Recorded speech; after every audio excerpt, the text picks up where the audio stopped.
എനിക്ക് കുറച്ച് സമയം തന്നതിൽ ആ സമയം കൂടി എനിക്ക് തന്നതിൽ വളരെ സന്തോഷമുണ്ട്. എനിക്ക് തരണം കേട്ടോ. ഇത് നളചരിതം 4-ാം ദിവസം എന്ന് പറഞ്ഞ പോലെ ഒരു 3 മണിക്കൂർ പറയാനുണ്ട് കഥ.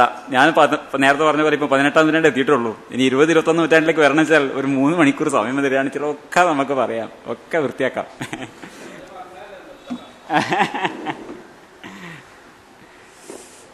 അപ്പൊ നമ്മൾ പറഞ്ഞു വന്നത് ഈ മസ്തിഷ്കത്തിന് ലഭിക്കുന്ന ആനന്ദാനുഭൂതി, രോഗികൾ അനുഭവിച്ച ഈ യോഗാനുഭൂതി എന്നത് മസ്തിഷ്കത്തിന് തെല്ലിട ഓക്സിജൻ ലഭിക്കാതിരിക്കുന്നത് കൊണ്ട് കിട്ടുന്ന ആനന്ദമാണ്.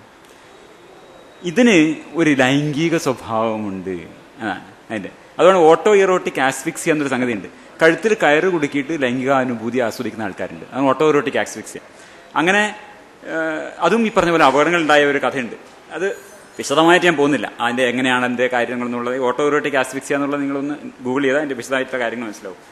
ഈ ഡേവിഡ് കാരഡി എന്ന് പറഞ്ഞിട്ടുള്ള ഒരു അമേരിക്കൻ ഹോളിവുഡ് നടൻ മരിച്ചുപോയത് ഇങ്ങനെ. അയാൾ തായ്ലൻഡിൽ ഒരു ഷൂട്ടിങ്ങിന് പോയപ്പോൾ കഴുത്തിൽ ഈ കയറ് കുടുക്കിയിട്ട് ലൈംഗിക പ്രവൃത്തിയിൽ ഏർപ്പെട്ടാൽ മരിച്ചുപോയി. കാരണം ഇതിന് ലൈംഗികാനുഭൂതി ഉണ്ട്. മസ്തിഷ്കത്തിലെ രക്തോട്ടം കുറയുക എന്നുള്ളത് ആ നൽകുന്ന അതാണ്. ഇതൊക്കെ ഒരു ലൈംഗിക രഹസ്യാത്മക സാധന എന്ന് നമ്മൾ പറയുന്നുണ്ടല്ലോ. പക്ഷേ ഇറോട്ടിക്കോ മിസ്റ്റിക്കൽ പ്രാക്ടീസാണ് എന്ന് പുരാതന ആൾക്കാർ രോഗികൾ ചെയ്തുകൊണ്ടിരുന്നതെന്ന് പറയുമ്പം ഇതൊക്കെയാണ് അതിന്റെ രീതി. അത് it is connected to auto erotic aspects also. ഇപ്പൊ ഇതാണ് ഈ തന്നിലുള്ള ശിവനുമായി, അതാണ് കുണ്ടലിനി. ആ ഭാഗത്തൊക്കെ ഞാൻ പോയിട്ടില്ല. ഈ ശിവനുമായുള്ള സംയോഗത്തിന് കുണ്ടലിനിയെ ഉണർത്താനാണ് ഭസ്ത്രിക ചെയ്യുന്നതെന്നാണ് പറയാം. അതുപോലെ തന്നെ തന്നിൽ ഉറവെടുക്കുന്ന അമൃതം സ്വയം സേവിക്കാനുള്ള ഖേചരി മുദ്ര, ജാലന്ധര മുദ്ര, ഇവ തമ്മിലുള്ള ഒരു പൊതുബന്ധം എന്താണ്? മൂന്നിലും തലച്ചോറിലേക്കുള്ള ഓക്സിജൻ, അതുപോലെ തന്നെ ഹൈപ്പർ ഇതൊക്കെ തന്നെ ഓക്സിജൻ ലഭ്യത താൽക്കാലികമായി കുറയുന്നു. ഹഠയോഗം എന്ന ഇറോട്ടിക്കോ മിസ്റ്റിക്കൽ സമ്പ്രദായത്തിന്റെ പല സമ്പ്രദായങ്ങളിലും പൊതുഘടകമായി നമുക്ക് കാണാവുന്നത് നിയന്ത്രിതമായി മസ്തിഷ്കത്തിലേക്കുള്ള ഓക്സിജൻ ലഭ്യത കുറക്കുക എന്നാണ്. മരിച്ചു പോവുകയും ചെയ്യില്ല, നിയന്ത്രിതമായിട്ടാണ്. ആനന്ദിക അനുഭൂതിക്കുമായി യോഗ എന്ന പേരിലല്ലാതെ ഈ മാർഗം പലരും ലോകത്തിന്റെ പല ഭാഗങ്ങളിലും 500 കൊല്ലം പഴക്കമുള്ളൊരു വിശുദ്ധ പാരമ്പര്യം ഒന്നുമല്ല. യോഗശാസ്ത്രം തെറ്റാണെങ്കിൽ ഞാൻ ഗൗളി ശാസ്ത്രം എന്ന് പറഞ്ഞ ഒരു വിലയെ ഇതിന് കൊടുക്കുന്നുള്ളൂ. ഗൗളി ശാസ്ത്രം, എന്തൊക്കെ തരം ശാസ്ത്രങ്ങളുണ്ട്, കൈരേഖാശാസ്ത്രം എന്നുപോലുള്ളൊരു കപടശാസ്ത്രം മാത്രമാണ് ഈ യോഗശാസ്ത്രം. അതൊക്കെ വലിച്ചെറിയണേ വേണം. ഇദ്ദേഹം പറഞ്ഞല്ലോ, അത് തെറ്റാണെങ്കിൽ വലിച്ചെറിയണം. തെറ്റാണ്, നിസ്സംശയം വലിച്ചെറിയണം, ഒരു സംശയവും ഇല്ലാത്ത കാര്യം. ഞാനല്ല, ദയാനന്ദ സരസ്വതി 18-ാം നൂറ്റാണ്ടിൽ വലിച്ചെറിഞ്ഞ സാധനമാണ്. എന്നോ വലിച്ചെറിയണം. ഇനി അതിലെന്ത് പറയാനാണ്? വലിച്ചെറിയണേ വേണം. ഞാൻ പറഞ്ഞിട്ട് വേണ്ട, ദയാനന്ദ സരസ്വതി പറഞ്ഞുകൊണ്ട് വലിച്ചെറിഞ്ഞു. അപ്പോൾ വലിച്ചെറിയാം. അതാണ് ഞാൻ അദ്ദേഹത്തിന്റെ ഇത് വളരെ കൂടുതൽ അങ്ങോട്ട് പോകുന്നില്ല. കാര്യം നമ്മുടെ കാര്യം തന്നെ പറഞ്ഞു തീർക്കാൻ നേരില്ലാത്തതുകൊണ്ട്. അത് ഇടയിൽ ഒന്ന് പറയാൻ വേണമെങ്കിൽ തൈറോയിഡിന്റെ കാര്യം പറഞ്ഞു. ഇതൊക്കെ വളരെ വിചിത്രമായ, എന്താ പറയാ, അങ്ങനെ ആ പദം പ്രയോഗിക്കുന്നതിന് എനിക്ക് ദുഃഖമുണ്ട്. അജ്ഞതാജന്യമായ വാദങ്ങളാണ്, അത് പറയാൻ പറ്റും. കാര്യം ഈ ലാ ഇലാഹ ഇല്ലല്ലാ രാമ രാമ എന്ന് പറയുമ്പോഴുള്ള ശബ്ദം കൊണ്ട് തൈറോയിഡ് സ്റ്റിമുലേറ്റ് ചെയ്യും എന്ന് പറയാന്ന് പറഞ്ഞാൽ ഈ തൈറോയിഡ് എന്താണ്, അതിന്റെ പ്രവർത്തനം എന്താണെന്നതിനെ കുറിച്ചുള്ള അഗാധമായ ഒരു അജ്ഞത കൊണ്ട് മാത്രമേ സാധിക്കൂ. തൈറോയിഡ്, നിങ്ങളൊക്കെ തൈറോയിഡ് ടെസ്റ്റ് ചെയ്തിട്ടുള്ള ആൾക്കാരാണ്. രക്തം T3, T4, TSH ടെസ്റ്റ് ചെയ്തിട്ടുണ്ടാവും, പലരും ടെസ്റ്റ് ചെയ്തിട്ടുണ്ടാവും. തൈറോയിഡ് എന്താ നോക്കുന്നത്? ശരീരത്തിൽ ഞാൻ നേരത്തെ മസ്തിഷ്കത്തിന്റെ രക്തോട്ടം പറഞ്ഞതുപോലെ ഈ തൈറോയിഡ് ഹോർമോണിന് ഒരു അളവ്, നിശ്ചിതമായൊരു അളവുണ്ട്. അതാണല്ലോ നമ്മൾ ലാബിൽ പോയി ടെസ്റ്റ് ചെയ്യുന്നത്. ഇത്ര നാനോഗ്രാം പെർ ml ഇത്ര വരാം എന്നൊരു അളവുണ്ട്. ഈ അളവ് കൃത്യമായി മെയിൻറ്റെയിൻ ചെയ്ത് പോകണം. അതാണ് നമ്മുടെ ഇന്റേണൽ ഹോമിയോസ്റ്റാസിസ് എന്ന് പറയുന്നത്. അതായത് ശരീരത്തിന്റെ ആന്തരിക ബാലൻസ് എന്ന് പറയുന്നത് നമ്മൾ ഇതൊക്കെ കൃത്യമായി നിയന്ത്രിച്ചുകൊണ്ട് പോകുന്നുണ്ട്. അതിനുള്ള മെക്കാനിസങ്ങളുണ്ട്. അപ്പോൾ മസ്തിഷ്കത്തിൽ എത്തുന്ന രക്തത്തിൽ ഈ തൈറോയിഡ് ഹോർമോണിന്റെ അളവ് കുറയുമ്പോൾ അവിടെ തൈറോയിഡ് റിലീസിങ് ഹോർമോൺ എന്നൊരു സാധനം മസ്തിഷ്കത്തിന്റെ ഹൈപ്പോതലാമസ് ഭാഗത്ത് ഉത്പാദിപ്പിക്കപ്പെടും. അത് നേരെ പോയി തൈറോയിഡ് സ്റ്റിമുലേറ്റിംഗ് ഹോർമോൺ മസ്തിഷ്കത്തിൽ തന്നെ പിറ്റ്യൂട്ടറിയെ സ്റ്റിമുലേറ്റ് ചെയ്യും. അവിടുന്ന് തൈറോയിഡ് സ്റ്റിമുലേറ്റിംഗ് ഹോർമോൺ ഉണ്ടാവും. അത് രക്തത്തിലൂടെ കലർന്ന് വന്ന്, ഇതിന് വേറെ നെർവൊന്നുമില്ല, ഈ രക്തത്തിലൂടെ കലർന്ന് വന്ന് അത് ഈ തൈറോയിഡിലെത്തുമ്പോൾ തൈറോയിഡ് സ്റ്റിമുലേറ്റഡ് ആയിട്ട് കൂടുതൽ തൈറോക്സിൻ ഉത്പാദിപ്പിക്കപ്പെടും. അപ്പോൾ ബാലൻസ് ശരിയായി, ഒരു ലെവലായി. അങ്ങനെ പൊങ്ങി വരുമ്പോൾ എന്തായി? മസ്തിഷ്കത്തിലെ ഈ രക്തത്തിലുള്ള തൈറോക്സിന്റെ അളവ് ആവശ്യത്തിനായി കഴിയുമ്പോൾ നെഗറ്റീവ് ഫീഡ്ബാക്ക് ലൂപ്പ് എന്ന് പറയുന്നത്. നെഗറ്റീവ് ഫീഡ്ബാക്ക് ലൂപ്പ് അത് വെച്ച് ഈ ഹൈപ്പോതലാമസ് എത്തുമ്പോൾ TRHന്റെ ഉത്പാദനം കുറയും, TSHന്റെ ഉത്പാദനം കുറയും, ഓഫ് ആവും. നമ്മൾ എന്ത് ശബ്ദം ഇവിടെ പുറപ്പെടുവിച്ചാലും അവരൊന്നല്ല അതിന്റെ മെക്കാനിസം. ഇതൊക്കെ വേറെ സ്ഥലത്താണ്, മനസ്സിലായില്ലേ? നമ്മൾ എന്തിനാ ഇവിടെ ഇവിടെ അസംബന്ധ ധാരണാണ്. സർവാംഗാസനം എന്നൊക്കെ പറഞ്ഞിട്ട് അതൊക്കെ വായിച്ചിട്ട് ചിരിച്ച് മണ്ണ് കപ്പിപ്പോവും. ഞാനതൊക്കെ വീഡിയോയിൽ പറഞ്ഞിട്ടുണ്ട്. ഇപ്പോൾ സൗകര്യം പോലെ കാണാം, നമുക്ക് നേരെ ഉണ്ടെങ്കിൽ അങ്ങോട്ടൊക്കെ പോവാം. ഈ തൈറോയിഡിനെ സ്റ്റിമുലേറ്റ് ചെയ്യാൻ വേണ്ടിയിട്ട് ഇവർ കാണിക്കുന്ന പരാക്രമം കണ്ടാൽ സംഭവം ഇതെങ്ങനെയൊന്നല്ല ഇതിന്റെ വർക്കിങ്ങേ. ഇത് ഈ രീതിയിലേ അല്ല. BMW കാറ് മേടിച്ചിട്ട് അതിന്റെ മുന്നിൽ നാരങ്ങ കെട്ടി തൂക്കും ആൾക്കാർ. ഇത് എന്തൊരു മണ്ടത്തരം കാണിക്കുന്നത്. അതുപോലൊരു കാരണം അങ്ങനെയൊന്നല്ല, ഇത് സിസ്റ്റമേ വേറെയാണ് സാർ. അല്ലേ, നിങ്ങൾ ആരെങ്കിലും തൂക്കിയിടുന്നു, അവിടെ ഒരു പ്രയോജനം ഉണ്ടാകുന്നില്ല. അപ്പോൾ എന്താണ് മസ്തിഷ്കത്തെ, ഞാൻ അതുകൊണ്ട് അദ്ദേഹത്തിന്റെ ഇതിലേക്ക് കൂടുതൽ പോകുന്നില്ല, കാര്യം അതിന്റെ ഒരു പ്രയോജനം ഇല്ലാത്തതുകൊണ്ടാണ്. നമ്മൾ അനാവശ്യമായ തർക്കങ്ങളിലേക്കൊക്കെ പോയിട്ട് എന്താ അത് അങ്ങനെയല്ലല്ലോ. ഇത് അറിയാനും അറിയിക്കാനുമുള്ള കാര്യമാണ്. ഞാനിവിടെ ഫയൽവാൻ ജയിച്ചെന്ന് പറഞ്ഞതിൽ ഒരർത്ഥമില്ല. മസ്തിഷ്കത്തെ ഇങ്ങനെ കുറച്ചുകൂടെ സ്തംഭിപ്പിക്കുന്നത് ഒരു മാദക അനുഭൂതി ഉണ്ടാക്കും. ഇത് നമ്മൾ ആലോചിക്കേണ്ട ഒരു കാര്യം, നമ്മളിപ്പോൾ കറുപ്പ് കഴിക്കുന്ന ആൾക്കാരുണ്ട്, ആൽക്കഹോൾ കഴിക്കുന്ന ആൾക്കാരുണ്ട്, കഞ്ചാവ് കഴിക്കുന്ന ആൾക്കാരുണ്ട്. ഇതൊക്കെ എന്താ ചെയ്യണത്? തലച്ചോറിലെ മസ്തിഷ്ക കോശങ്ങളുടെ പ്രവർത്തനം സ്തംഭിപ്പിക്കുക. അങ്ങനെയാണല്ലോ ആനന്ദാനുഭൂതി കിട്ടുന്നത്. മസ്തിഷ്ക കോശങ്ങളുടെ പ്രവർത്തനം സ്തംഭിപ്പിക്കുന്ന വഴിയാണ് ഈ 3 സാധനങ്ങളും നമ്മളെ മതിപ്പിക്കുന്നത്. അതുകൊണ്ട് മതിപ്പിക്കുന്നതാണ് മാദകം. അപ്പോൾ ഈ മദം എങ്ങനെ സൃഷ്ടിക്കപ്പെടുന്നു? മസ്തിഷ്കത്തിലെ കോശങ്ങളുടെ പ്രവർത്തനം കുറയുന്നു. ആ പ്രവർത്തനം കുറക്കാനുള്ള വേറൊരു വഴി എന്താ? അതിന് ഓക്സിജൻ കൂടി കയറിക്കുക. അപ്പോൾ ഓക്സിജനും കാർബൺ ഡൈ ഓക്സൈഡും അളവ് തമ്മിലുള്ള കളി കൊണ്ടാണ് ആനന്ദാനുഭൂതി ഉണ്ടാക്കുന്നത് യോഗി. മനസ്സിലായി? അല്ലാണ്ട് യോഗാനുഭൂതി എന്ന് പറഞ്ഞതും അതൊക്കെ വെറും ഒരു എന്താണ്, ശുദ്ധ പൊഹ എന്ന് മാത്രമേ പറയാനുള്ളൂ. അപ്പോൾ ഇതാണ് ഞാൻ പറഞ്ഞത്. ആൽക്കഹോൾ, ഈ ഈതയിൽ ആൽക്കഹോൾ എന്ന് പറഞ്ഞാൽ ഈ തന്മാത്ര കൊണ്ടും മോർഫിൻ അഡിക്റ്റുകൾ ഈ മോർഫിൻ തന്മാത്ര കൊണ്ടും ചെയ്യുന്നത് പോലെ നമ്മുടെ യോഗികൾ ഓക്സിജൻ, കാർബൺ ഡൈ ഓക്സൈഡ് എന്നീ 2 തന്മാത്രകൾ ഉപയോഗിച്ചിട്ടുള്ള കളിയാണ്. അതാണ് അവരുടെ മസ്തിഷ്കത്തിന് ഉത്തേജിപ്പിക്കുന്നത്. ഓക്സിജനെയും കാർബൺ ഡൈ ഓക്സൈഡിനെയും മാദക ദ്രവ്യമായി ഉപയോഗിക്കുന്ന ആൾക്കാരാണ് യോഗികൾ. ഇനിയാണ് നമ്മൾ 20ാം നൂറ്റാണ്ടിലേക്ക് പോകുന്നത്. നാവിന്നറിയുന്ന ആസനപ്രധാനമായ യോഗ 20ാം നൂറ്റാണ്ടിന്റെ സൃഷ്ടിയാണ്. ഇതാണ് ഞാൻ ആദ്യം പറഞ്ഞ ഭാഗത്തിന് ഓരോ ഭാഗമായിട്ട് ഇങ്ങനെ വരികയാണ്. ഒരു വ്യായാമ രീതിയായും കായികാഭ്യാസ ശേഷിയ പ്രദർശന രൂപമായുമാണ് ഇത് 20ാം നൂറ്റാണ്ടിന്റെ ആദ്യ പകുതിയിൽ രൂപപ്പെടുന്നത്. നമ്മൾ കാണുന്ന ഈ ഹഠയോഗ പ്രദീപികയും ശിവസംഹിതയും ഖരണ്ട സംഹിതയും അതൊക്കെ അത് നമ്മുടെ ഹഠയോഗത്തിന്റെ ഗ്രന്ഥങ്ങളാണ്. അതൊക്കെ എന്താണ് ഞാൻ പറഞ്ഞത്, ഇറോട്ടിക്കോ മിസ്റ്റിക്കൽ പ്രാക്ടീസ്. അതിനെക്കുറിച്ച് നമ്മൾ ആ ചാണകക്കട്ട നമ്മളിവിടുത്ത് കാണിച്ചു. ആ കട്ടയെന്ന് കുറച്ചെടുത്ത് അലിയിച്ചിട്ടാണ് ഇന്ന് നമുക്ക് വിതരണം ചെയ്യുന്നതെന്നാണ് ഞാൻ പറഞ്ഞു വരുന്നത്. അപ്പോൾ 20ാം നൂറ്റാണ്ടിൽ ഇതിന്റെ പർപ്പസ് വേറെയാണ്. 20ാം നൂറ്റാണ്ടിൽ ഇത് ചെയ്യുന്ന ആൾക്കാരും ഹിപ്പികളല്ല, അവർ രാജസദസ്സുകളിലൊക്കെ ജീവിച്ചിട്ട് ഇടയിലുള്ള മാന്യന്മാരായിട്ടുള്ള ആൾക്കാരാണ്. അപ്പോൾ ഇതിലൊരു തമാശ എന്ന് വെച്ചാൽ, രാജയോഗം എന്നുള്ള ബുക്കിൽ വിവേകാനന്ദൻ ഈ ഹഠയോഗത്തിനെ വല്ലാതെ തള്ളി പറയുന്നുണ്ട്. ആ ചരിത്രമൊക്കെ പോയ വലിയ രസമാണ്. ഹഠയോഗികളെ അത് നമുക്ക് ആവശ്യമേ ഇല്ല തള്ളിക്കളയുന്നുണ്ട്. കാരണം ഇത് ഒരു ബാധ്യതയായിരുന്നു. നമ്മുടെ ഒരു 19ാം നൂറ്റാണ്ടിലൊക്കെ ഉള്ള ഈ ഇന്ത്യൻ പുരോഗമനവാദികളായിട്ടുള്ള സന്യാസിമാർക്കൊക്കെ ഇതൊരു ബാധ്യതയായി. അവർ ഹഠയോഗത്തിനൊക്കെ തള്ളിക്കളഞ്ഞിട്ടുണ്ട്. അപ്പോൾ ഇത് പിന്നെ വരുന്നത് വേറെ രൂപത്തിലാണ്, വ്യായാമ രീതിയായും കായികാഭ്യാസ പ്രദർശന രൂപമായും. ഈ വിചിത്രമായ ശാരീരിക നിലകൾ, ആസനങ്ങളാണ് ആധുനിക യോഗയുടെ മുഖമുദ്ര നമുക്ക് പറയാം. ഈ തരത്തിലുള്ള പല ഇന്ന് യോഗ എന്ന് പറയുമ്പോൾ നമ്മുടെ മനസ്സിൽ വരുന്ന ചിത്രങ്ങൾ തന്നെ, ആ പരസ്യം കണ്ടില്ലേ, പല വിചിത്രമായ ശാരീരിക നിലകളാണ് വരുന്നത്. അപ്പോൾ ഈ ഹഠയോഗികളുടെ ഗ്രന്ഥങ്ങളിൽ, ഉദാഹരണത്തിന് ഹഠയോഗ പ്രദീപിക, ഇതിലൊക്കെ ചില ആസനങ്ങൾ വിവരിക്കപ്പെടുന്നുണ്ട്. അവരുടെ ഈ ലൈംഗിക മിസ്റ്റിക്കൽ സാധനയുടെ അനുബന്ധം ഒരു ആക്സസറി എന്നാണ് പറയാം. അങ്ങനെയാണ് ഈ ശാരീരിക നിലകൾ അവർ ഉപയോഗിക്കുന്നത്. രോഗചികിത്സ എന്നതല്ല ഹഠയോഗ സാധനയുടെ ഉദ്ദേശം. നാം ഇന്നറിയുന്ന ആസനപ്രധാനമായ യോഗ എന്ന് പറഞ്ഞാൽ, നമ്മളിപ്പം പ്രധാനമന്ത്രിയൊക്കെ രാജ്പഥത്തിൽ ഇരുന്നിട്ട് വലിയ അദ്ദേഹം മുന്നിൽ നടന്നിട്ട് ഇപ്പം നടക്കുന്നുണ്ടോ 2 വർഷമായിട്ട്. ഇതൊക്കെ 20ാം നൂറ്റാണ്ട് സൃഷ്ടിയാണെന്ന് ഞാൻ പറഞ്ഞത്. ഉദാഹരണത്തിന് അപ്പൊ നേരത്തെ പറഞ്ഞ വാചകം ഒന്നുകൂടി ഓർക്കുകയാണ്. ഹഠയോഗികളുടെ ഉദ്ദേശം ഇതൊക്കെയാണ്, ചലനരഹിതമാകുക എന്നുള്ളതാണ്. ഹഠയോഗ പ്രതിഭയിൽ 15 ആസനങ്ങളേ ഉള്ളൂ. ഇതൊക്കെയാണ് അവരെ 15 ആസനങ്ങൾ. ഇതൊക്കെ എന്താണ്, നിശ്ചലമാക്കാൻ വേണ്ടിയിട്ടുള്ളതാണ്. സ്വസ്തികാസനം, ഗോമുഖാസനം, വീരാസനം, കൂർമാസനം, കുക്കുടാസനം. ഇങ്ങനെ കുക്കുടം വെച്ചാൽ കോഴി, കൂർമ്മം വെച്ചാൽ പിന്നെ ആമ, ഉത്താന കൂർമാസനം എഴുന്നേറ്റ് നിൽക്കുന്ന ധനുരാസനം, ധനുസ് വില്ല്, മത്സ്യാസനം, പശ്ചിമാത്താനാസനം, മയൂരാസനം, ശവാസനം. അപ്പൊ ഇങ്ങനെയുള്ള ആസനങ്ങളിൽ അപ്പോൾ ഇതിലവർ പറയുന്നത് വെച്ചാൽ 84 ആസനങ്ങളുണ്ട്. 4 എണ്ണമാണ് പ്രധാനം.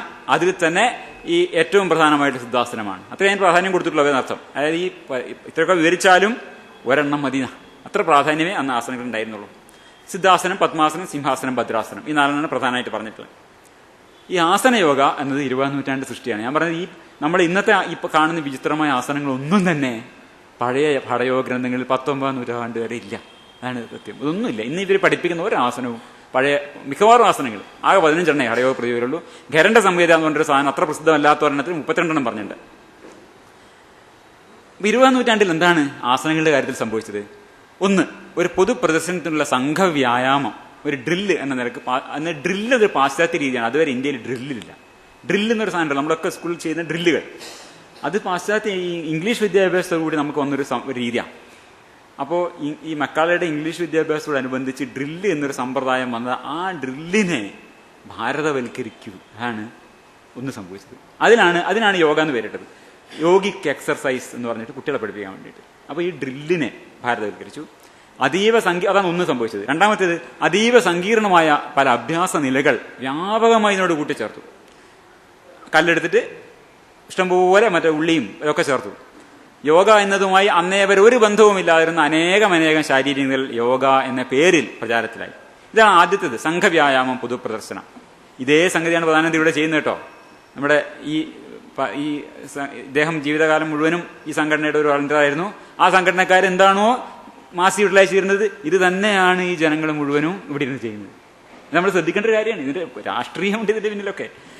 അപ്പോൾ ഇതാണ് 20-ാം നൂറ്റാണ്ടിൽ സംഭവിച്ചത്. ഇതിനൊരു ഡ്രില്ലാക്കി മാറ്റി. ഇന്ത്യൻ സിസ്റ്റം ഓഫ് എക്സസൈസ് എന്നാണ്. ഇതാണ് രൂപം മിക്ക ഒരു ആവറേജ് യോഗിയുടേത്. ഇന്ത്യയിലെ ശരിക്ക് എക്സസൈസ് ചെയ്യുന്ന ആളുടെ ശരീരം ഇങ്ങനെയാ, മനസ്സിലായില്ലേ? അപ്പോൾ ഇന്ത്യൻ സിസ്റ്റം ഓഫ് എക്സസൈസ് എന്ന് പറഞ്ഞ കാര്യമൊക്കെ കുറച്ച് കഷ്ടമാണ്. ഇതിപ്പോ വലിയ പ്രസിദ്ധനായിട്ടുള്ള യോഗ ആചാര്യനാണ്. ലോകത്തെ ഏറ്റവും കൂടുതൽ പണം സമ്പാദിക്കുന്ന യോഗാചാര്യനാണ്. ബിക്രം യോഗ എന്ന് പറയുന്ന ആളാണ്. അയാളുടെ ശരീരം പോലും ഇത്ര നന്നല്ല, മനസ്സിലായില്ലേ? ഒറ്റക്കാലിലൊക്കെ നിൽക്കും. അപ്പോൾ ഇത് ഈ രണ്ടാമത്തെ എപ്പോഴാണ് സംഭവിച്ചത്? ഇത് സാൻഡോ ഉണ്ടാക്കിയെന്നാണ് പറയുക. വിവേകാനന്ദനോ അരവിന്ദവും അല്ല. ഇത് വളരെ രസകരമായൊരു പുസ്തകമാണ്, yoga body. Mark Singleton, Oxford University പ്രസിദ്ധീകരിച്ചുള്ള പുസ്തകമാണ്. ഇതിന്റെ ചരിത്രമൊക്കെ വിവരിക്കുന്നുണ്ട്. അപ്പോൾ അദ്ദേഹം പറയുന്നതാണിത്. യൂജീൻ സാൻഡോ എന്ന് പറഞ്ഞിട്ടൊരു, സാൻഡോ എന്ന് നിങ്ങളൊക്കെ ചെറുപ്പകാലത്ത് കേട്ടിട്ടുണ്ടോ? ഞാനും ചെറുപ്പകാലത്ത് കേട്ടിട്ടുണ്ട്. സാൻഡോ എന്നിട്ട് വലിയ മല്ലനുണ്ടായിരുന്നു. ആ കാലത്ത് കൊക്കോ മുതൽ മുട്ടുസൂചി വരെ സാൻഡോന്റെ വെച്ചാണ് വിറ്റുകൊണ്ടിരുന്നത്. സാൻഡോ ബനിയൻ എന്നൊക്കെ കേട്ടിട്ടുണ്ട്. അപ്പോൾ ഈ സാൻഡോന്റെ സ്വാധീനം കൊണ്ടാണ് യോഗ ഇന്ത്യയിൽ ഉണ്ടായെന്നുള്ളതാണ് 20-ാം നൂറ്റാണ്ടിൽ. അതാണ് അതിന്റെ ചരിത്രം. 1869-1925 വരെ 20-ാം നൂറ്റാണ്ട് ആദ്യ പകുതിയിൽ വളരെ ആക്റ്റീവായിരുന്ന ഒരു ബോഡി ബിൽഡറായിരുന്നു. Father of modern body building Eugen Sandow. അദ്ദേഹത്തിന്റെ ആ ഒരു കാലത്ത് അദ്ദേഹത്തിന്റെ നേതൃത്വത്തിൽ ലോകമൊട്ടാകെ ഇത്തരത്തിലുള്ള വ്യായാമ രൂപങ്ങളുടെ ഒരു പുനരുത്ഥാനം ഉണ്ടായി. അതിന്റെ ഭാഗമായിട്ടാണ് ഇന്ത്യയിലും പുതിയ തരത്തിലുള്ള എക്സർസൈസ് ഉണ്ടാക്കുക എന്നുള്ള ഒരു സംഗതി ഉണ്ടായി വരികയും അതിന്റെ ഭാഗമായാണ് നമ്മൾ ഇന്ന് കാണുന്ന ആസനയോഗ ഉണ്ടായത്. ഇതിന് ഈ 100 കൊല്ലത്തെ പഴക്കമേ ഉള്ളൂ. സാൻഡോവിന്റെ കാലം തൊട്ട് ഇങ്ങോട്ടുണ്ടായിട്ടുള്ളതാണ്. അപ്പൊ ഒരു ഉദാഹരണം പറയാം. ഈ സൂര്യ നമസ്കാരം, ഇത് ചാണക സൂപ്പല്ല, ഇതൊരു പാറ സൂപ്പാ. എന്നാൽ ഞാൻ കടിച്ചോണ്ട് കുഴപ്പമില്ല. സൂര്യ നമസ്കാരം ഇതൊരു പാറ സൂപ്പാണ്. 2 തരം സൂപ്പുണ്ട് ഈ യോഗികൾ കൊടുക്കുന്നില്ല. ഒന്ന് പാറ സൂപ്പ്, ഒന്ന് ചാണക സൂപ്പ്. 2 സൂപ്പാ. പാറ സൂപ്പാണ് നിങ്ങൾക്ക് വേണമെങ്കിൽ പാറ മാറ്റിയിട്ട് ചെയ്തുകൊണ്ട് അപകടം വരാനില്ല. അപ്പൊ കുറച്ചങ്ങനെ ഉണ്ട്. അപ്പൊ ഇതെന്താണ് അതിന്റെ കഥ എന്താ വെച്ചാല്, ഇത് രസമുള്ള പുസ്തകം. പിന്നെ ഈ പുസ്തകത്തിലാണ് ആദ്യമായിട്ട് സൂര്യ നമസ്കാരം വരുന്നത്. ഈ പുസ്തകം പബ്ലിഷ് ചെയ്തത് 1928. എന്റെ കയ്യിലുള്ള പുസ്തകം 1938 അതിന്റെ 5ാമത്തെ എഡിഷനാണ്. 1928 ഈ പുസ്തകം വരുന്നത് വരെ സൂര്യ നമസ്കാരം എന്ന് പറഞ്ഞ സാധനം ലോകത്തുണ്ടായിരുന്നില്ല. അതാർക്കും അറിയോ? നമ്മളിത് പറയും സൂര്യ നമസ്കാരം എന്ന് പറയും. ഞാൻ വെല്ലുവിളിച്ചു വരൊക്കെ നിങ്ങൾ കൊണ്ടൊരു 18-ാം നൂറ്റാണ്ടിന് മുന്നേ അല്ല 19-ാം നൂറ്റാണ്ടിന് മുമ്പേ സൂര്യ നമസ്കാരത്തിന്റെ ഒരു റെഫറൻസ് ഒരൊറ്റ കുട്ടി ഇതുവരെ ഉണ്ടെന്നില്ല. അങ്ങനെ ഒരു സാധനമില്ല. ഇതുണ്ടായത് 20-ാം നൂറ്റാണ്ടിലാണ് സൂര്യ നമസ്കാരം. ഇപ്പൊ പറയുമ്പോൾ എന്താണ് ഭയങ്കര 20,000 10,000 കൊല്ലം. നമ്മുടെ മോഡറേറ്റർ തന്നെ പറഞ്ഞു 1500 കൊല്ലം പഴക്കമുള്ള ഒരു സാധനമാണ് യോഗ. ശുദ്ധമേ, അതൊക്കെ വെറുതെ നമ്മുടെ അന്ധവിശ്വാസമാണ്. സൂര്യ നമസ്കാരം ഉണ്ടായത് 1928 ആ പുസ്തകം പബ്ലിഷ് ചെയ്യുന്നത്. പുസ്തകം പബ്ലിക്കായിട്ട് വന്നിട്ടുള്ളത് 1928. ഇത്രയൊക്കെ പഴക്കമേ ഇതിനുള്ളൂ. അതിനു മുമ്പുള്ള കഥയൊക്കെ ഞാൻ പറഞ്ഞു കഴിഞ്ഞു. ഇപ്പോഴുള്ള കഥയാണ് പറയുന്നത്. അപ്പോൾ ആ പുസ്തകം നമ്മൾ നോക്കിക്കഴിഞ്ഞാല് അദ്ദേഹം പറഞ്ഞതാണ്, ഇദ്ദേഹം നാം എന്നാണ് പറയാ പുസ്തകത്തിൽ. ഇംഗ്ലീഷാണ് പുസ്തകം. ലണ്ടനിൽ പബ്ലിഷ് ചെയ്തോ. അന്ന് ഇവർ അവിടെ നിന്നൊക്കെ ചെയ്യാം. ഇംഗ്ലീഷ് വിദ്യാഭ്യാസം കിട്ടിയിട്ടുള്ള മനുഷ്യനാണ്. ലണ്ടനിൽ ബുക്ക് പബ്ലിഷ് ചെയ്യുന്നത്. In 1897 we read about Sandow, the famous physical culturist. 1897 ഇദ്ദേഹം സാൻഡോവിനെ പറ്റി കേൾക്കുന്നത്. ആ പുസ്തകമാണ് നമ്മളെ 10 Point Way to Health സൂര്യ നമസ്കാരം. 10 Point Way to Health സൂര്യ നമസ്കാർസ്. ആ പുസ്തകത്തിൽ പറഞ്ഞ കാര്യമാണ്. തുടങ്ങുന്നത് ഇങ്ങനെയാണ്, സാൻഡോ ആണ്. മനസ്സിലായോ? In 1897 we read about chapter 9 തുടങ്ങുന്നത്. We read about Sandow, a famous physical culturist. We എന്ന് വെച്ചാൽ ഞാൻ, നോം. അപ്പൊ ഇംഗ്ലീഷിൽ നോം എന്നാ പറയാ. വി ഇതാണ് ആരും രാജാവാണ്. ഞാൻ പേര് പറയാൻ മറന്നുപോയി. അദ്ദേഹത്തിന്റെ പേര് പ്രതിനിധി രാജ ഓഫ് ഔന്ത്. ഔന്ത് എന്ന് പറഞ്ഞാല് ഇപ്പൊ പൂനെയൊക്കെ ഉള്ള സ്ഥലമാണ്. ചെറിയൊരു നാട്ടുരാജ്യം. നമ്മളിവിടെ ഇപ്പം വെള്ളുവനാട്, കടത്തനാട് എന്ന് പറഞ്ഞ ചെറിയൊരു നാട്ടുരാജ്യങ്ങൾ. അങ്ങനെ ഒരു ചെറിയ നാട്ടുരാജ്യത്തിന്റെ രാജാവായിട്ടുള്ള പ്രതിനിധി രാജ ഓഫ് ഔന്ത് എന്നാണ് അദ്ദേഹത്തിന്റെ പേര്. അദ്ദേഹമാണ് ഇതുണ്ടാക്കിയത്. അദ്ദേഹത്തിന്റെ പുസ്തകമാണ് നമ്മൾ ഈ കാണിച്ചത്. ശ്രീമദ് ബാലാസാഹിബ് പണ്ഡിറ്റ് പ്രതിനിധി BA, രാജാ ഓഫ് ഔന്ത്, അദ്ദേഹം എഴുതിയ 1928 എഴുതിയ പുസ്തകത്തിലാണ് ഞാൻ ഈ പറഞ്ഞ വായിക്കുന്നത്. We purchased all the apparatus and books and for fully 10 years practiced regularly and continually according to his instructions with the result that the chest measurement remained the same whereas the waist and abdomen showed a marked reduction. നെഞ്ച് വികസിച്ചില്ല, നെഞ്ച് വികസിക്കാനൊരു shape അത്രല്ലേ ഉണ്ടാവുള്ളൂ. അപ്പോൾ വയറൊക്കെ ഒന്ന് ചുരുങ്ങി ഒക്കെ ശരിയായി. അപ്പോൾ ഇതൊക്കെ എക്സസൈസ് ചെയ്ത് ഇദ്ദേഹമാണത്. ഈ പ്രായത്തിലും അദ്ദേഹം ഒരുമാതിരി ബോഡി നിലനിർത്തുന്നുണ്ട്. അപ്പോൾ അദ്ദേഹം ആദ്യം 10 വർഷം എന്ത് ചെയ്തു? സാൻഡോ, ഞാൻ പറഞ്ഞില്ലേ ഈ സാൻഡോവിന്റെ ഉപകരണങ്ങളും പുസ്തകമൊക്കെ വായിച്ചിട്ട് അദ്ദേഹം എക്സസൈസ് ഒക്കെ ചെയ്തു. നല്ല ഒരു ഫിസിക്കൽ കൾച്ചറിസ്റ്റാണ്. അപ്പോൾ അദ്ദേഹത്തിന് തോന്നി ഇറ്റ് വാസ് ഇൻ 1908, 1908 സൂര്യ നമസ്കാരം അദ്ദേഹം തുടങ്ങി. അതെങ്ങനെയാണ്? പഴയ രീതിയിലുള്ള നമസ്കാരമുണ്ട്, ദണ്ഡ നമസ്കാരം എന്ന് പറഞ്ഞിട്ട് നമ്മൾ നമസ്കരിക്കാം. ഈ രീതിയിലുള്ള നമസ്കാരം, അത് സൂര്യനെ നമസ്കരിക്കാം, എന്തിനു വേണം നമസ്കരിക്കാം. ആ അർത്ഥത്തിലുള്ള നമസ്കാരം പണ്ടുണ്ട്. എല്ലാത്തിനും നമസ്കരിക്കുക. എല്ലാം ദൈവങ്ങളാണല്ലോ, മാടനും മറുതിയും ഒക്കെ ദൈവങ്ങളാണ്. സൂര്യനും ചന്ദ്രനും ഇവിടെ എല്ലാം മുക്കിനും മുഖ്യൊക്കെ ദൈവമുള്ള സ്ഥലമാണല്ലോ. എന്തിനും ദൈവത്തിനു വേണ്ടി നമുക്ക് നമസ്കരിക്കാം. അപ്പോൾ സൂര്യ നമസ്കാരം അന്ന് ആരംഭിച്ചു. It was in 1908 that we first began to do Surya Namaskar in the old style. അപ്പോൾ അതൊരു എക്സസൈസ് അല്ല, അതൊരു നമസ്കാരം എന്നുള്ള അദ്ദേഹം ചെയ്യുന്നു. അപ്പോഴാണ് അദ്ദേഹം ആലോചിക്കുന്നത് ഇതിനൊരു എക്സസൈസ് ആക്കി മാറ്റിക്കൂടെ. അതിന്റെ പ്രത്യേക കാരണങ്ങളുണ്ട്.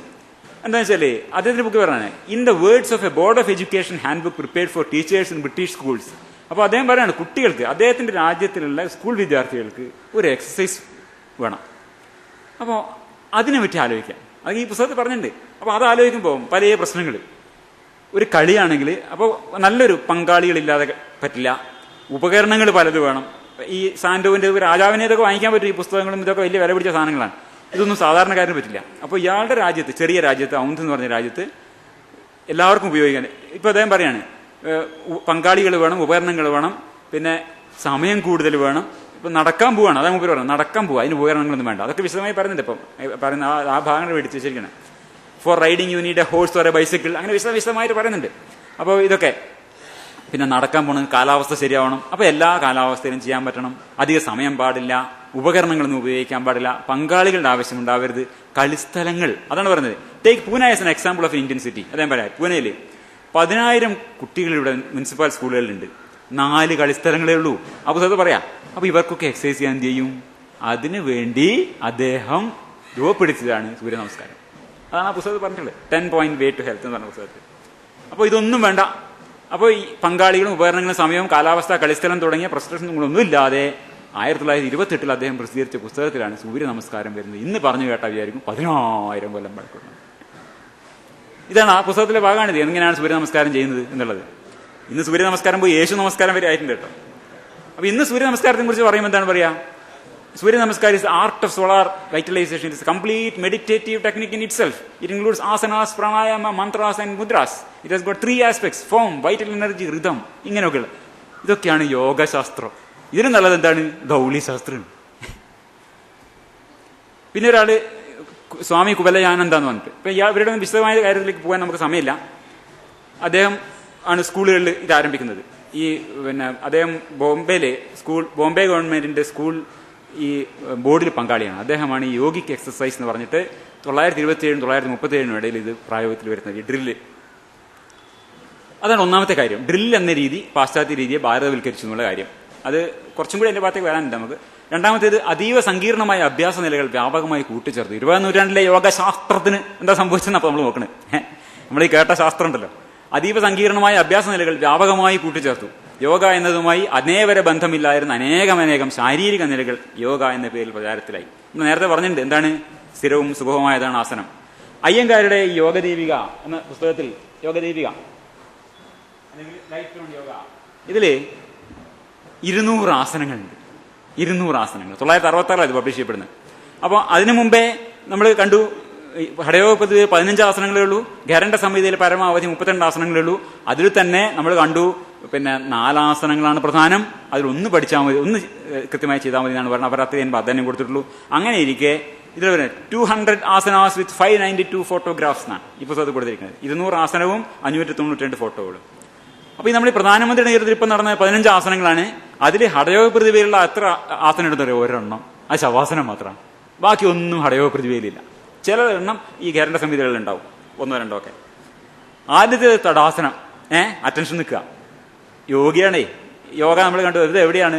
ഇതാണോ പഴയ യോഗ?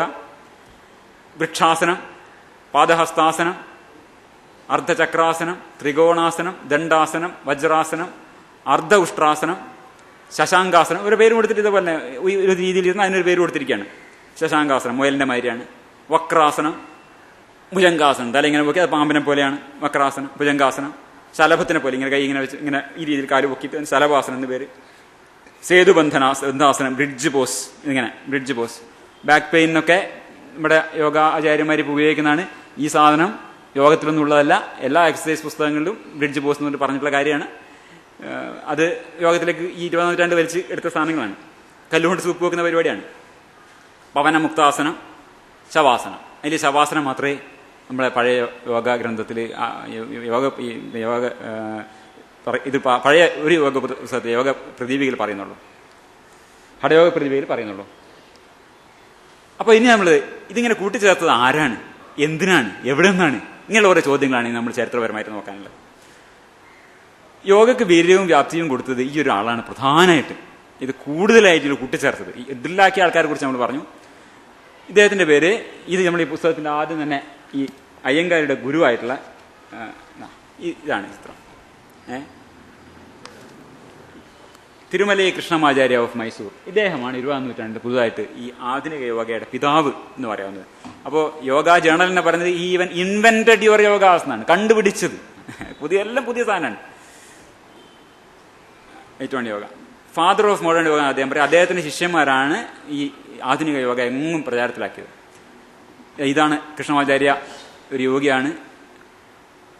ഇങ്ങനെ ട്രൗസറൊക്കെ ഇട്ടിട്ട് കുട്ടികളെ കാണാൻ അവരെ മേത്ത് കയറി ശരിപ്പെടുത്തുന്നുണ്ടല്ലോ ഒരാൾ. ഇതാണ് കൃഷ്ണമാചാര്യ. ഇതാണ് പുതിയ യോഗ, സ്ഥിര സുഖ ആസനം. ഇതാണ് പുതിയ യോഗം. കൃഷ്ണമാചാര്യ മൈസൂർ യോഗശാലയിൽ എടുത്തിട്ടുള്ള ഫോട്ടോ ആണ്. 1933 55 വരെ അദ്ദേഹം ഉണ്ടായിരുന്നത്, 47 മുതൽ. മൈസൂർ കൊട്ടാരത്തിലെ ഈ യോഗശാലയാണ് ആധുനിക ആസന യോഗയുടെ നിർമ്മിതി. ഇത് നിർമ്മിതി ഉണ്ടായതാണ്. ഇത് 20 ഉണ്ടാക്കിയ നിർമ്മിതിയാണ് ഈ സാധനം കയറിയിട്ട്. ഇപ്പൊ നമ്മൾ ചൈനയിലൊക്കെ ചെയ്യുന്നു വലിയ ക്രൂരത. ഇതേ ക്രൂരത ചെയ്തിട്ടാണ് ഈ സാധനമൊക്കെ ഉണ്ടാക്കിയത്. അങ്ങനെ ക്രൂരത സഹിച്ചൊരു മനുഷ്യനാണ് ഈ BK അയ്യങ്കാർ. അദ്ദേഹം ഇങ്ങനെയൊക്കെ പഠിച്ചതാണ്. ഇങ്ങനെ ചെറുപ്പത്തിൽ കുട്ടികളെ വളച്ച് പിടിച്ച് ജിംനാസ്റ്റിക്സ്. ഇതിപ്പം ഒളിമ്പിക് താരങ്ങൾക്ക് ജിംനാസ്റ്റിക്സിൽ വലിയ മെഡൽ കിട്ടാൻ വേണ്ടിയിട്ട് ചൈനക്കാർ ചെയ്യുന്ന ക്രൂരതയാണ്. ഇതേ സംഭവം ചെയ്തിട്ടാണ് ആധുനിക യോഗ ഉണ്ടാക്കിയിട്ടുള്ളത്. ജിംനാസ്റ്റിക്സ് ചെയ്ത അതേ പണികൾ ഈ യോഗാചാര്യനായ ടി കൃഷ്ണമാചാര്യാണ് ഈ ചെയ്തിരിക്കുന്നത്. തലയിലൊരു കുടുമ ഉണ്ടെന്ന് മാത്രം, ഒരു പൂണൂലും ഉണ്ടാവും. അതാണ് ഒരു മറ്റേ വ്യത്യാസം. ബാക്കിയൊക്കെ സെയിം ഈ യോഗ ചെയ്യുന്ന അതേ പണി തന്നെയാണ്. കുടുമയും പൂണൂലും ഇല്ലാതെ ചൈനക്കാരൻ എന്താണ് ചെയ്യുന്നത് അത് തന്നെയാണ് കൃഷ്ണമാചാര്യ ഇവിടെ ചെയ്തുകൊണ്ടിരുന്നത്. കുട്ടികളെ പുറത്ത് കയറി അതിനെ വളച്ച് വിളിച്ച് ഓരോ രീതി ഉണ്ടാക്കിയിട്ട് ഇത് മറ്റേ ആസനം മറിച്ച ആസനം. അത് വലിയ രസമാണ്. അങ്ങോട്ട് പോവാം. അപ്പോൾ BK അയ്യങ്കാർ, പിന്നെ BK അയ്യങ്കാർ ഇപ്പം അടുത്ത കാലത്ത് മരിച്ചു. ഞാൻ ഇദ്ദേഹത്തിനെ കണ്ടിട്ടുണ്ട് ഒരു തവണ. പിന്നെ അന്ന് വീൽ ചെയറിലൊക്കെയാണ് കേട്ടോ. പ്രായമായ എല്ലാവരും കണക്കന്നെ വീൽ ചെയറിലൊക്കെ തന്നെ കൊണ്ടുകൊണ്ടി വരും.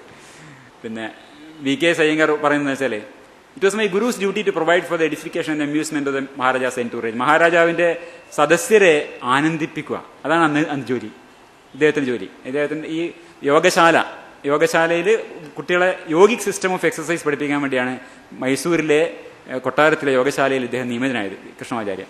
അദ്ദേഹം ഈ കുട്ടികളെ കൊണ്ട് ഇതൊക്കെ ചെയ്തിട്ട് ഈ കൊട്ടാരവാസികളൊക്കെ അത് കണ്ട് ആസ്വദിക്കും. അവരെ ഈ ഒരു പൊതുപ്രദർശന വേദി മാത്രമല്ല, പ്രത്യേക ഫണ്ട് കൊടുത്തിട്ട് ആ ഫണ്ടിന്റെ ഹെഡിന്റെ പേര് തന്നെ പ്രൊപ്പഗാൻഡ വർക്ക്. എന്നിട്ട് ഇവർ ഓരോ ടൗണിൽ സിറ്റികളിൽ പോയിട്ട് ഈ കുട്ടികളുടെ അഭ്യാസങ്ങൾ പ്രദർശിപ്പിക്കും. അങ്ങനെ വകുപ്പിനെ ഇരുത്തിയിട്ടുണ്ട് പ്രൊപ്പഗാൻഡ വർക്ക്. 1947 ശേഷം ആ ഫണ്ട് നിന്നുപോയി. അപ്പോഴാണ് ഇത് ചികിത്സയായി മാറിയത്. നമ്മൾ അങ്ങോട്ട് വരാം. അപ്പോൾ രാജകൊട്ടാരത്തിലെ ആൾക്കാരുടെ ആനന്ദത്തിന് വേണ്ടി ഉണ്ടാക്കിയൊരു സാധനമാണിത് ഈ ആധുനിക യോഗ എന്നുള്ളത്. വലിയൊരളവോളം കൃഷ്ണമാചാര്യ അങ്ങനെ ചെയ്തത്. അതാണ് bend their bodies into most impressive and astonishing postures. ഏറ്റവും അത്ഭുതകരമായ പൊസിഷനിലേക്ക് എങ്ങനെ കുട്ടികളെ വളച്ച് മടക്കി കൊണ്ടുവരാം, അതാണ് മൂപ്പര് അവിടെ ചെയ്തുകൊണ്ടിരുന്നത്. അപ്പൊ ഇതാണ് ഈ രൂപമൊക്കെ ഇദ്ദേഹം ഇപ്പോഴുണ്ട്. TRS മൂർത്തി ശർമ്മ എന്ന് പറഞ്ഞിട്ടുള്ള ഇദ്ദേഹം ഇപ്പോഴും ജീവിച്ചിരിപ്പുണ്ട്. ആ ചെറുപ്പകാലത്ത് ചെയ്തിട്ടാണ്. ഇത് അന്ന് പ്രസിദ്ധമായിട്ടുള്ള ഒരു ലൈഫ് എന്ന് പറഞ്ഞിട്ടുള്ള മാസികയുടെ കവറിൽ വന്നാണ്. അത് ആരിത് ചെയ്തു? കൃഷ്ണമാചാര്യ ചെയ്തു. ഇനി എവിടുന്ന് വന്നു ഈ സാധനങ്ങൾക്ക്? എവിടുന്ന് വന്നു? കാരണം പഴയ ഗ്രന്ഥങ്ങളിലൊന്നും ഈ അഭ്യാസങ്ങളില്ല. നമ്മൾ കണ്ടു എന്താണ് ചെയ്യുന്നത്. സ്ഥിരം അവരൊക്കെ ഈ അവരുടെ ഉദ്ദേശം എന്താണ്? ഹഠയോഗികളുടേത് നിശ്ചലമാക്കുക, ഈ വായുവിനെയും മനസ്സിനെയും രേതസ്സിനെയും നിശ്ചലമാക്കാൻ വേണ്ടിയിട്ട് ഇങ്ങനെ നിൽക്കുകയാണ്, പിടിച്ചു നിൽക്കുക. അതാണ് അവരുടെ യോഗ, അവരുടെ ആസനങ്ങളൊക്കെ. ഇതല്ല. ഇതെന്തിനാണ്? പുതിയ യോഗയുടെ ഉദ്ദേശം എന്താണ്? സഭാവാസികളെ രഞ്ജിപ്പിക്കുക എന്നുള്ളതാണ്, രസിപ്പിക്കുക എന്നുള്ളതാണ്. അപ്പോൾ ജിംനാസ്റ്റിക്സ് ചെയ്യുക എന്നുള്ളത്, അതാണ് പുതിയ യോഗ. അപ്പൊ ഇത് കൃത്യമായി പറയാൻ അവിയലുണ്ടല്ലോ, അവിയൽ കൂട്ടുമ്പോൾ നമുക്ക് കറക്റ്റായിട്ട് എന്തൊക്കെ ചേർന്ന് പലപ്പോഴും പറയാൻ പറ്റില്ല. കുറേയൊക്കെ ഉടഞ്ഞു ചേർന്ന് പോയിണ്ടാവും, കുറെ കാരറ്റ് ഉണ്ടാവും, ബീറ്റ്റൂട്ടും പല സാധനം ഉണ്ടാവും. പക്ഷെ ഏതാണ്ട് രൂപം മാത്രമേ നമുക്ക് പറയാൻ പറ്റൂ, കാരണം കൃത്യമായി ഉണ്ടാക്കിയാക്കിയാൽ പറയാൻ പറ്റും. അതാണ് അവിയലിന്റെ ഒരു പ്രത്യേകത. അപ്പൊ ഇതിൽ ആസനം തുടങ്ങുന്നത് തന്നെ തദാസനത്തിലാണ്, എക്സർസൈസിൽ നിന്നുകൊണ്ട് പ്രവേശിക്കുന്നതാണ്. ഈ പുസ്തകത്തിൽ നോക്കുകയാണെങ്കിൽ ആദ്യത്തെ ഒരു ആസനം നിന്നുകൊണ്ടാണ്. പുതിയ യോഗ നിന്നുകൊണ്ട് പ്രവേശിക്കുന്ന യോഗ. അങ്ങനെ ഒരു യോഗ ഇല്ല, പഴയ യോഗത്തിൽ അങ്ങനെ ഒരു യോഗമില്ല. ആധുനിക യോഗ നിന്നുകൊണ്ടാണ് പ്രവേശിക്കുന്നത്. വെച്ചാൽ അറ്റൻഷൻ, ഹുസിയാർ. ഇതെവിടെയാ? ഇത് മിലിറ്ററി ഡ്രില്ല് പോലത്തെ ഈ പുതിയ വെസ്റ്റേൺ പിന്നെ കായിക ശീലത്തിൽ നിന്നാണ് വരുന്നത്. അപ്പോൾ അറ്റൻഷൻ അതാണ് ആദ്യം വരുന്നത്. അതാണ് ഈ കൃഷ്ണമാചാര്യ സിസ്റ്റം തുടങ്ങുന്നത്. ആദ്യമേ നിൽക്കുക. അതിനൊരു പേരുണ്ടാക്കിയിട്ടുണ്ട്. ഇപ്പൊ ഈ ചക്രം, പിന്നെ ചക്രത്തിനൊക്കെ തൈറോയിഡ് ഗ്ലാൻഡ് ആക്കുന്ന പോലെ തദാസനം എന്നൊരു പേരിട്ടിട്ട്, തദാ മീൻസ് മൗണ്ടൻ, അങ്ങനെ പറഞ്ഞിട്ട് അതിനൊരു ന്യായം. ഇതൊരു മലയാണ്, ഇതൊരു സംഗതി അറ്റൻഷൻ നിൽക്കുകയാണ്, അതിനൊരു ന്യായം ഉണ്ടാക്കിയിട്ട് വെച്ചു തദാസനം. എന്നിട്ട് തദാന്ന് വെച്ചാൽ അതിന് മല എന്നാണ് അർത്ഥം. കേട്ട വിചാരിക്കും ഏതോ കാലത്തുള്ള ഇപ്പൊ ഉണ്ടാക്കിയ സാധനമാണ്, ഇപ്പൊ ചുട്ടെടുത്ത സാധനമാണ്. പറയുമ്പോ എന്താണ് 2000 കൊല്ലം മുമ്പുള്ള സാധനം. തട്ടിപ്പ് എന്ന് പറഞ്ഞാൽ 1 നമ്പർ തട്ടിപ്പ്. അപ്പൊ ഇതില് നോക്കുകയാണെങ്കിൽ ഇയാളുടെ സ്വീഡനിൽ നിന്ന് 28 എടുത്തിട്ടുള്ളതാണ്. സ്വീഡനിന്റെ എന്ന് വെച്ചാല് സ്വീഡിഷ് ഡ്രിൽ. അന്ന് ഈ കേരളത്തിലെ ഈ നമ്മുടെ ഇന്ത്യയില് ഇംഗ്ലീഷ് വിദ്യാഭ്യാസവും അതിനുള്ള ഡ്രിൽ സിസ്റ്റം വന്നത് സ്വീഡനിൽ നിന്നാണ്. സ്വീഡിഷ് ഡ്രിൽ സിസ്റ്റം ഉണ്ട്, ജിംനാസ്റ്റ്. അതിൽ നീൽസ് ബുക്ക് എന്ന് പറഞ്ഞിട്ട് ഒരാളുടെ ഒരു പുസ്തകം. ഇത് എവിടെ ഗവേഷകന്മാർ തപ്പി പോവാണ് ഈ പോസ്റ്ററുകളൊക്കെ എവിടെ നിന്ന് വന്നു എന്നുള്ളത്. ഈ നീൽസ് ബുക്ക് എന്ന് പറഞ്ഞ ആളുടെ ബുക്സ് മാനുവൽ എന്നൊരു പുസ്തകം ഉണ്ട്. അതിൻ്റെ അകത്ത് നിന്ന് 28 എടുത്തിട്ടുണ്ടെന്നാണ് പിന്നെ ഇദ്ദേഹം കണ്ടെത്തിയത്. 28. ഇതൊക്കെ അവൈലബിൾ ആണെന്ന്. കാരണം വിദ്യാഭ്യാസം ഈ മൈസൂർ കൊട്ടാരത്തിൽ ഒരുപാട് ഗ്രന്ഥങ്ങളും അതിനുള്ള അവർ ഇത്തരത്തിലുള്ള ഈ കായിക ഇതിൽ വളരെ താല്പര്യമുള്ള ആൾക്കാരാണ്. നേരത്തെ ഉണ്ട് അവിടെ.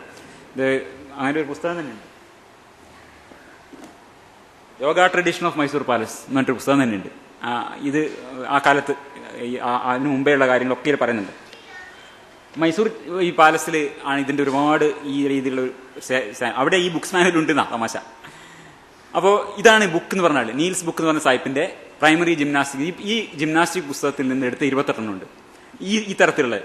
ഇത് ഈ കാലിൽ ലേശം ഇങ്ങോട്ട് നിർത്തിയാൽ ശരിയായ അധോമുഖ വൃക്ഷാസനമായി. ഈ പബ്ലിക്കായിട്ട് കാണിക്കുന്നതിനാണ് അധോമുഖ വൃക്ഷാസനം എന്ന് പറയുന്നത്. ജിംനാസ്റ്റിക്സ് റൂട്ടീൻ ഇതാണ്. ഹാൻഡ് സ്റ്റാൻഡ്, അധോമുഖ വൃക്ഷാസനം. ഇത് അയ്യങ്കാർ ഒരു പൂണൂലുണ്ട് കേട്ടോ. പിന്നെ മുടി ഇത് അദ്ദേഹത്തിന്റെ ഗുരുവിനുള്ള പോലെ ഒരു പിന്നെ ഇതില്ല, പിന്നെ എന്താ പറയാ, കുടുമിയില്ലാന്ന് മാത്രമേ ഉള്ളൂ. പൂണൂല് റെഡി ആയിട്ടുണ്ട്. അപ്പൊ ഇത് സായിപ്പ് ചെയ്യുമ്പോൾ ഇതിന് ഹാൻഡ് സ്റ്റാൻഡ് എന്ന് പറയും. ഹാൻഡ് സ്റ്റാൻഡ് ജിംനാസ്റ്റിക്സിൽ. ഇവിടെ അധോമുഖ വൃക്ഷാസനം എന്ന് പറയും. പുതിയ സാധനമാണ്, ഇത് മുമ്പുണ്ടായിട്ടില്ല. അപ്പൊ ഈ സാധനത്തിനെ പറ്റിയിട്ടുള്ള പഠനങ്ങളൊക്കെ നമുക്ക് കാണാം. ഹാൻഡ് സ്റ്റാൻഡ് എങ്ങനെ പഠിപ്പിക്കും എന്ന് വെച്ചുള്ള ഈ ചില യൂണിവേഴ്സിറ്റി, സെർബിയയിലെ ഒരു യൂണിവേഴ്സിറ്റിയിൽ നിന്ന് ഞാൻ കണ്ടൊരു പേപ്പറാണ്. ഇങ്ങനെ ഈ എക്സസൈസിൽ എങ്ങനെ പഠിപ്പിക്കണം എന്നുള്ളൊരു പേപ്പർ. എന്നാൽ വളരെ വ്യാപകമായിട്ടുള്ളൊരു പാരമ്പര്യമാണിത് ഈ ഹാൻഡ് സ്റ്റാൻഡ് എന്നുള്ളത്. അതിനിവിടെ ഒരു ആസനം എന്ന് പേര് കൊടുത്തു. പിന്നെ സർക്കസിന്റെ അകത്ത് പല ഇതുപോലുള്ള പാരമ്പര്യങ്ങൾ. സർക്കസിൽ ഈ സാധനം ഉണ്ടല്ലോ, കണ്ടോർഷൻ എന്ന് പറഞ്ഞാൽ ഇതൊരു ആസനമാണ്. ഗണ്ഡബേരുണ്ടാസനം അതിന്റെ പേര്. ഈ സാധനം ഒരു ഗണ്ഡബേരുണ്ടാസനം. ഇതുപോലുള്ള പല ആസനങ്ങൾ, പല അഭ്യാസ പ്രകടനങ്ങൾ കൂട്ടിച്ചേർത്തിട്ടാണ് 20-ാം നൂറ്റാണ്ടിൽ യോഗ ഉണ്ടാക്കിയത്. എന്തും പോകുന്നൊരു ഗിറച്ചാക്കാണ് ഈ തരത്തിലുള്ള ഈ അഭ്യാസങ്ങൾ. ഇതും ഈ കണ്ടോർഷൻ എന്നുള്ളത് ഒരു കായിക കൗതുകമായിട്ട് ലോകത്തിന്റെ എല്ലാ ഭാഗങ്ങളിലും എല്ലാ സർക്കസിലും ഇതുപോലുള്ള അഭ്യാസം കാണിക്കുന്ന ആൾക്കാരെ കാണാം. ഇതൊക്കെ ഓരോന്നിനെയും ഓരോ യോഗയാക്കി മാറ്റിയിരിക്കാം. ഇതിപ്പോ ഒരു പഴയ കാലത്തെ ഒരു പിന്നെ ഫോക്സ് എന്ന് പറഞ്ഞിട്ടുള്ള ആളുടെ ഫോക്സ് ദ കഞ്ചൂർ എന്ന് പറഞ്ഞിട്ടുള്ള അവരുടെ ഒരു സർക്കസ്, ഒരു ഷോവിന്റെ ഒരു പരസ്യമാണ്. ആ പരസ്യത്തിൽ നമ്മൾ കാണുന്ന ഈ 3 സാധനം ഉണ്ടല്ലോ. ഒന്ന് ഊർധ്വ ധനുരാസനമാണ്, ഇത് ഊർധ്വ ധനുരാസനം, ഇത് അധോമുഖ വൃക്ഷാസനം, ഇത് ഗണ്ഡബേരുണ്ടാസനം. സർക്കസിൽ കാണുന്ന സാധനങ്ങളാണ് മൊത്തം എടുത്തു വെച്ചിട്ട് ആസനങ്ങളാക്കി മാറ്റിയിരിക്കണം. ഗണ്ഡബേരുണ്ടാസനം, പിന്നെ അധോമുഖ വൃക്ഷാസനം, ഊർധ്വ ധനുരാസനം. സർക്കസ് നേരെ പോകുന്നുള്ള സാധനങ്ങളാണ് സർക്കസ്, ജിംനാസ്റ്റിക്സ് എന്നൊക്കെ. ഇത് അനാട്ടമി ഓഫ് എ കണ്ടോർഷനിസ്റ്റ് എന്ന് പറഞ്ഞിട്ടുള്ള സ്ക്രിബ്നേഴ്സ് മാഗസിൻ 1889 ഒരു ലേഖനം. ഇത് ഓൺലൈൻ കാണാം, ഞാൻ തന്നെ പോയി തപ്പിയെടുത്താണ്. നിങ്ങൾക്കും പോയി തപ്പിയെടുക്കാം, നെറ്റിൽ പോയാൽ ഈ സാധനം കിട്ടും. ഇത് ഒരാളുടെ ഒരു കണ്ടോർഷനിസ്റ്റിന്റെ കാണിക്കാവുന്ന അഭ്യാസങ്ങളെ കുറിച്ചുള്ള ലേഖനമാണ്. പല അഭ്യാസങ്ങൾ അയാൾ കാണിക്കും. അപ്പോൾ ഇത് 1889 വന്നിട്ടുള്ളതാണ്. ആ ചിത്രത്തിൽ കാണുന്ന ഒരു അഭ്യാസമാണിത്, കാലകറ്റി വെക്കുക. ഇത് അയ്യങ്കാരുടെ പുസ്തകത്തിൽ എന്താണ് അതിന്റെ പേര്? സമകോണാസനം. ആ പുസ്തകം ഇവിടെ ഉണ്ടല്ലോ, സമകോണാസനം. ഇതേ സാധനമാണ്. ഇത് കൈ കൂത്തിപ്പ് പിടിച്ചപ്പോൾ എന്തായി? അത് ആസനമായി, അത് സമകോണാസനായി മാറി. ഈ ഓരോ സാധനവും, ആ ലേഖനത്തിൽ കാണുന്ന ഓരോ സാധനവും ഈ പുസ്തകത്തിൽ അങ്ങനെയാണ് 200 ആക്കിയത്. അല്ലാണ്ട് വേറെ ഒന്നും ഉണ്ടായതല്ല. ഇതേപോലെ ഓരോ സർക്കസിലും ജിംനാസ്റ്റിക്സിലുമുള്ള ഓരോ സാധനങ്ങളെ പെറുക്കിയെടുത്തിട്ട് ഇതിലൊക്കെ ഓരോ പേര്, സംസ്കൃത പേരിട്ടാൽ ഒക്കെ യോഗയായി. അങ്ങനെ യോഗ ഉണ്ടാക്കിയിരിക്കുന്നത്. അപ്പോൾ ഇതാണ് ഈ ഒരു ഇതും കാണാം. അതിൽ കാണുന്ന എല്ലാ ചിത്രങ്ങളും അതുപോലെ ഇവിടെ കാണാം. മണ്ഡലാസനം എന്നാണ് പേര്. മണ്ഡലാസനം എന്താ ഇതിൽ പറഞ്ഞേക്കുന്ന അറിയോ? ആ ലേഖനത്തിൽ പറഞ്ഞേക്കുന്നത് revolve as on an axis like a stationary wheel. നിങ്ങളുടെ തിരിയ സ്ഥിരം സുഖം ആസനം എപ്പോഴും ഓർക്കണം. അപ്പോൾ തല കുത്തി വെച്ചിട്ട് ഇങ്ങനെ കറങ്ങുക. അതിന് rotation revolve as an axis like a stationary wheel എന്നാണ് ആ ലേഖനത്തിൽ പറഞ്ഞിട്ടുള്ളത്. അതിന് ഇദ്ദേഹം ഇവിടെ പറഞ്ഞ എന്താണ്? മണ്ഡലാസനം. എന്താ മണ്ഡലം എന്ന്? എന്താ മണ്ഡല മീൻസ് എ വീൽ, ചക്രം. അപ്പൊ സായിപ്പിന്റെ ചക്രം പോലെ കറങ്ങുക എന്ന് പറഞ്ഞാൽ ഇതിനോട് മണ്ഡലാസനം സംസ്കൃത പേരിട്ട അത് യോഗയായി. ഇത് കിടന്ന് കറങ്ങുന്ന ഈ അഭ്യാസത്തിന് പറയാൻ എന്താണ്? മണ്ഡലാസനം. അത് ഇതിലുണ്ട്, പുസ്തകത്തിലുണ്ട്. Revolve as an axis like a stationary wheel എന്ന് പറഞ്ഞാൽ mandala or orbit round your head should remain stationary. തല കുത്തി വെച്ചിട്ട് കറക്കുക. ഇതാണ് പുതിയ ആസനം. ഇതാണ് 20-ാം നൂറ്റാണ്ടിൽ സംഭവിച്ചത്. രണ്ട് വലിയ മഹാസംഭവങ്ങൾ പുതിയ ആധുനിക ശാസ്ത്രവും നല്ല കയറ്റിയുള്ളത്. ശുദ്ധ സർക്കസും ജിംനാസ്റ്റിക്സും. ഗൗളി ശാസ്ത്രം ഇതിനേക്കാൾ അത്ര ഭേദമാണ്. ഒന്നുമില്ല, അത് മാറിയിട്ടില്ല. ഇതാണ് ഈ സാധനം. എന്നിട്ട് 352-ാം പേജാണ് ലൈറ്റ് ഓൺ യോഗയിലുള്ള കിടന്ന് കറങ്ങുക യോഗാസനം. പിന്നെ ഈ കാണുന്നതൊക്കെ ഇതാ സ്ക്രിബ്നേഴ്സ് മാഗസിനിൽ ഉള്ള ഈ കണ്ടോർഷനിസ്റ്റിന്റെ എല്ലാ അഭ്യാസങ്ങളും നമുക്ക് ഈ പുസ്തകത്തിൽ നോക്കിയാൽ എന്തായിട്ടുണ്ട്? സംസ്കൃത പേരിട്ടിട്ട് യോഗാസനങ്ങളാക്കി മാറ്റിയത് കാണാൻ പറ്റും. ഇത് നമ്മളെ സർക്കസുകാരൻ കാണിക്കുന്ന ഒരു അഭ്യാസമാണ്. അതിന് അദ്ദേഹം പേരൊന്നും ഇട്ടിട്ടില്ല. ഇവിടെ അദ്ദേഹം പേരിട്ടു എന്താണ്? തിത്തിഭാസനം. എത്ര ഈ പേര് കണ്ടെത്താത്ത കഷ്ടപ്പെടണം നോക്കൂ. തിത്തിഭ എന്ന് വെച്ചാൽ മിന്നാമിനിങ് എന്നാണ്. അപ്പൊ അതിനൊക്കെ സംസ്കൃതം കണ്ടുപിടിച്ചിട്ട് മിന്നാമിനിങ്ങിന്റെ പേരിട്ടു. എന്നിട്ട് ഇങ്ങനെ ഇതേ സംഗതിയാണ് ഇത് കാണിക്കുന്നത്. തിത്തിഭാസനം എന്നൊരു പേര്. അപ്പോൾ അതുപോലെ ഓരോന്നും തൊഴുത് നിൽക്കുന്നതിന് പേരെന്താണ്? ദുർവാസാസനം. എന്താ പേരിട്ടത്? പേരിട്ടാക്കേ അറിയുള്ളൂ. ഈ അഭ്യാസം ഈ സർക്കസുകാരൻ കാണിക്കുന്നതാണ്. കാല് പിന്നോട്ടിട്ടിട്ട് കൈ പിന്നോട്ട് കെട്ടിയാൽ അത് വെറും സർക്കസ്. മുന്നോട്ട് വെച്ചാൽ എന്തായി? യോഗാസനായി. 2000 കൊല്ലം പഴക്കമുള്ളത്. എന്ത് രോഗവും മാറ്റും. ദുർവാസാസനം. ഇതാണ് ഈ കൈ കെട്ടി കാണിക്കുന്ന ഈ അഭ്യാസം ഉണ്ടല്ലോ. ആ ലേഖനത്തിൽ കാണുന്ന അഭ്യാസം ഒരു പൂണൂലിട്ട ആൾ ഇങ്ങനെ പിടിച്ചാൽ എന്തായി? ഹനുമാനാസനം. വേറിട്ട് ഹനുമാനാസനം. അപ്പോൾ കൈ കെട്ടിയാൽ എന്തായി? സർക്കസായി. കൈ തൊഴുത് പിടിച്ചാൽ എന്തായി? യോഗാസനായി. ഇത്രയേ വ്യത്യാസമുള്ളൂ. 20-ാം നൂറ്റാണ്ട് ഉണ്ടാക്കിയ സാധനം അതൊക്കെ. ഇതാണ് വീര്യം 6 ഇരട്ടിയാക്കിയ കൃഷ്ണമാചാര്യന്റെ യോഗ. ഈ യോഗയാണ് ഇന്നത്തെ ആധുനിക യോഗ. ഇതിന്റെ ചോറ് പിടിച്ചാണ് ഇന്നലെ എല്ലാ യോഗയും നമ്മൾ പഠിക്കുന്ന എല്ലാ ആസനങ്ങളും ഉണ്ടായത് ഈ പുസ്തകത്തിൽ. 20-ാം നൂറ്റാണ്ടുണ്ടായ സാധനം. അപ്പൊ ഈ സദസ്യരെ രസിപ്പിക്കാനും അത്ഭുതപ്പെടുത്താനും ഉദ്ദേശിച്ചുള്ള അത്ഭുത പ്രകടനങ്ങളാണ് ഈ സാധനം. ഇനിയുണ്ട്, പക്ഷെ നേരില്ല. വേറൊരു സംബന്ധിച്ച് വിശദമായിട്ട് പറയാം.